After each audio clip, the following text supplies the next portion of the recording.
Rockingham City Council accepts a USDA loan conditions for a downtown campus, and Hamlet's former VFW building gets a facelift. That and more all coming your way on your Friday edition of Live at 5. Richmond County's nightly news starts right now.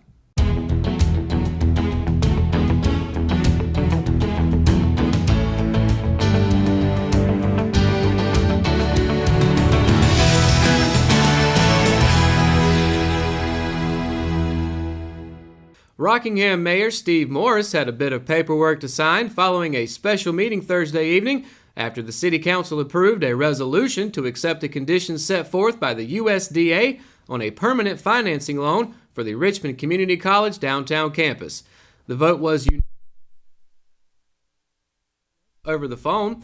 Larry Sampson, a loan specialist with the USDA, rapidly went over the conditions for the $6.75 million loan, which the city will have to pay back over a 25-year period at 3.875% interest. Sampson said if interest rates decrease during the span of the loan, then the rate will also. However, the loan rate is locked at 3.875% and will not go any higher. If the deal for the campus closes by May 1st, 2019, then the first payment will be due the following year. Earlier this month, the council approved interim construction financing with BB&T at 2.64% interest up to 14 months.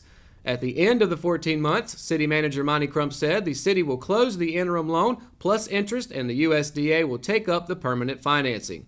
Sampson said by getting the USDA Rural Development Loan with the locked interest rate, the city will be, quote, able to grow and do other stuff in the future, whereas if they went to a bank and got stuck with a short-term loan with a high interest rate, it limits what they can do in the future. This kind of helps the city put this building in here and grow.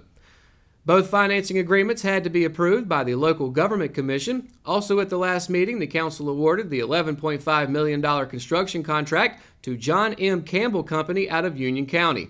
The total cost of the project is set just more than $13 million, with a large portion of the tab being paid through grants. The council has been excited about this project since first announcing plans to build a satellite campus on the site of the former R.W. Goodman and Long buildings. Morris said Thursday that the new campus will, quote, expand the educational opportunities for the kids in the Sand Hill area, with Crump adding that it will bring more traffic downtown and hopefully spur economic development downtown as well. A groundbreaking is scheduled for 10:30 a.m. on September 24th on the corner of Lee and Franklin Streets. For over 2 years, Joe Jenkins drove by the empty shell that was the VFW before deciding one day that it was time to make the move to make an offer on the building.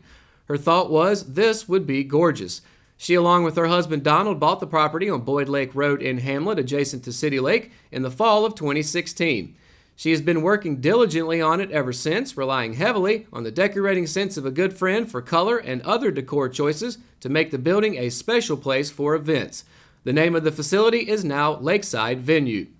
The plan is for the building to be an event venue, a place where parties, weddings, reunions, and the like can be held locally and with a pretty view of the lake off the screen porch that runs almost the length of the building in the back. A connecting deck will be used for grilling, and the whole building has been cleaned, polished, and painted. A kitchen update was necessary to get it up to current standards and to make it more usable as a full kitchen for the events that will be held in the facility. With a capacity of 100 guests, not including the tables set up in the bar area, the building will be ideal for the many types of events Joe hopes to book there. Her first event will be this Saturday, a wedding reception. To get the public into the venue, Joe is having an open house this Sunday, September 23rd from 3 to 6 p.m. Light refreshments will be served and a tour of the facilities will be given to all who come by. When we return, I'll be bringing you your Live at 5 weather report. Is more beautiful weather in the forecast for the weekend, or will we see some rain? It's coming up right after the break, so stay tuned. At Kyocera, we see your company differently. We see your documents, how they're accessed, what it takes to keep them secure, and how well your workflow is flowing. Kyocera helps your entire document infrastructure run more efficiently, securely, and cost-effectively. And what we see is an opportunity to integrate all of it.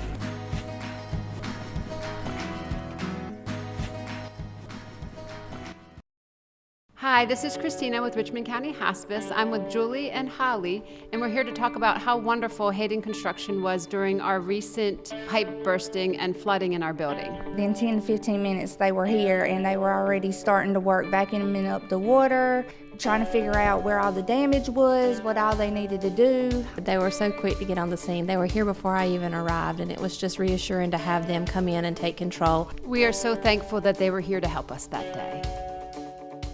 At Richmond County Hospice, we strive to provide high-quality care to our patients and their families. Whether it's the incredible hospitality at the Haven House or from the comfort of your own home, you can count on hospice to be there for you. We also offer monthly grief support groups, and our chaplain will be there to hold your hand in prayer. Through our amazing staff and our volunteers, hospice has made difficult times easier for our community. Call the number on your screen if you feel that you or your loved one may benefit from our services. Richmond County Hospice. Peace, comfort, dignity. Today's Live at 5 weather report is brought to you by Richmond County Hospice, and hopefully the good vibes of sunny weather are going to continue, at least here in the Sand Hills area. But taking a look at the map behind me, let's start like we always do on the eastern part of the state. As far as highs for tomorrow, expect a high of 84 down in Wilmington, high of 85 in New Bern on the coast, and a high of 87 up in Greenville. And as we said throughout the week, hopefully a lot of this sunshine will help with some of the flooding, immense flooding rather, that they've seen on the eastern part of the state, and help that go down over this weekend now that it's been just about a week since Florence came through. Here in the Sand Hills area, high of 86 expected for Southern Pines tomorrow, high of 87 here in Rockingham, and a high of 88 just down 74 in Laurinburg. Speaking of 74, heading the other way, passing through Charlotte, you can expect a high there for tomorrow of 86. A high of 83 up in Greensboro, as well as some expected pop-up thunderstorms, as you can see on the graphic. And then over in Hickory, a high of 84 for tomorrow. Other than that pop-up little thunderstorm there here in the Sand Hills area, the most we're going to get, hopefully, is partly cloudy, but still a wonderful day, as we're expected to see all the way in Spartanburg in South Carolina to New Bern on the eastern coast of North Carolina. Taking a look at the 5-day weather forecast, tomorrow is officially the first day of fall, and it should feel like it, hopefully, with a high of 87, but a nice, brisk, cool 87 with some wind throughout the day, low of 67 for Saturday night. As we finish out the weekend on Sunday, a high of 83, a low of 68 Sunday night, 30% chance of rain, but again, wouldn't expect much but a quick little 5-10 minute rainstorm, if that. Moving into the beginning of next week, however, we've got a 40% chance of rain on Monday, a high of 81, low of 68. Much better chance of seeing some thunderstorms and clouds on Monday. However, as we move into Tuesday, that potentially can go away. Still a 30% chance of rain, but partly cloudy expected throughout Tuesday with a high of 85, low of 68. And then finally, the last of these 5 days on Wednesday, kind of a roller coaster ride when it's coming to weather this week. Once again, a 50% chance of rain, so expect a few showers throughout Wednesday, high of 86, low of 70. So as we get into fall here, expect the temperatures to get a little bit lower and expect the daylight to get darker in the evening a little bit sooner. And that's going to do it for your Live at 5 weather report. When we return, we've got all your updates on fall Raider sports. It's coming up right after the break.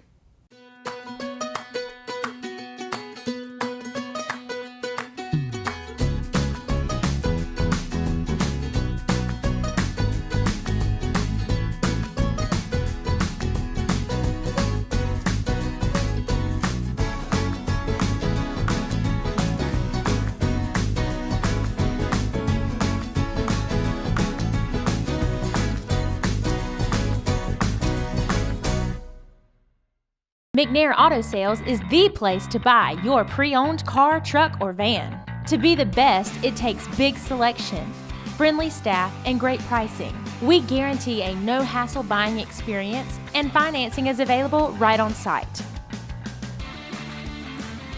So come see us today. We're located at 1026 East Broad Avenue in Rockingham. And remember, with over 40 years of experience, you know McNair is the name you can trust.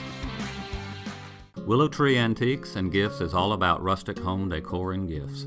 You will always find a variety of unique antiques, vintage, and new items in our shop.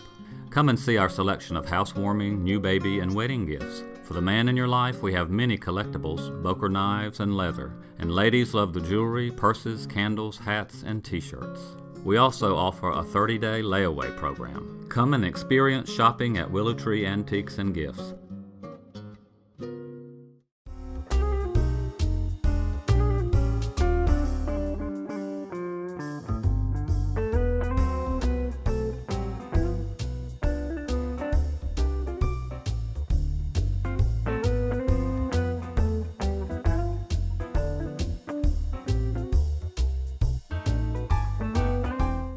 The Richmond Senior High School varsity football team has been on a wild roller coaster ride over the last 2 weeks.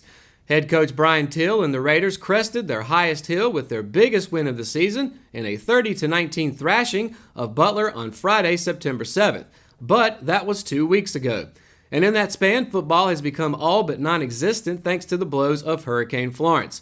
Since the storm became an imminent threat to the region in the middle of last week, the 3-1 Raiders have seen not only their scheduled bye week come and go with little progression, but also had Friday's game against Purnell Sweat tonight postponed for a date to be named later. With many conference schools east of Richmond County recovering from major storm damage, the SAC football programs have been put into limbo while the NCHSAA works on making its decisions on how to handle the rescheduling of games. Football, unlike other high school sports, doesn't have a conference tournament following regular season play that the NCHSAA can remove in order to make up missed games. Currently, it remains unclear if the Raiders will get the opportunity to face the Rams.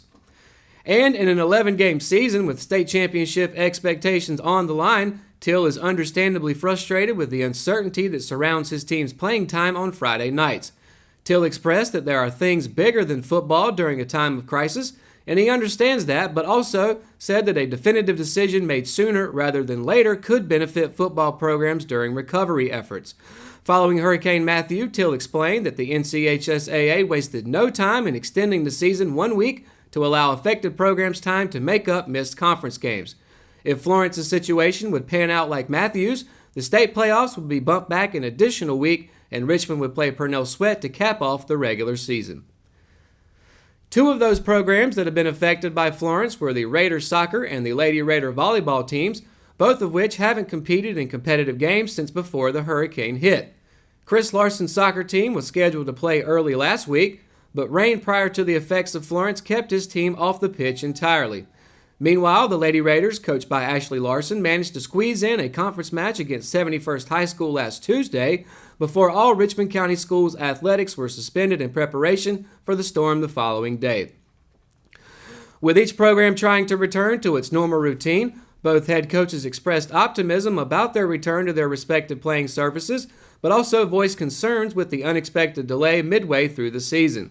With the last 2 weeks' worth of games postponed and not slated to be started until next week, Larson sees the limited practice time as imperative to his team's success at making a conference title and state playoff run. While the NCHSAA is still exploring its options on what to do regarding all fall sports, some of the Raiders games have been put back in place starting next Tuesday. Richmond will host Hoke County Tuesday for the first time this season, as well as Purnell Sweat High School Wednesday, a team it defeated 8-0 a few weeks ago. The Raiders will round out the week by traveling to Lumberton on Thursday. Unlike the soccer team, Ashley Larson's volleyball team still doesn't know when it will be back on the court. As the last Richmond team to play a game before Florence, Larson said the Lady Raiders should pick things up again next week, but she's awaiting official word from Athletic Director Ricky Young. And that's going to do it for today's edition of Live at 5. If you haven't already, be sure to download the Richmond Observer app for your iPhone and Android devices. For all the latest news in Richmond County, visit richmondobserver.com, and be sure to tune in to Good Morning Sandhills Monday through Friday, 6:30 to 8:30 a.m. Thanks for watching Live at 5. Good night and have a great weekend, Richmond County.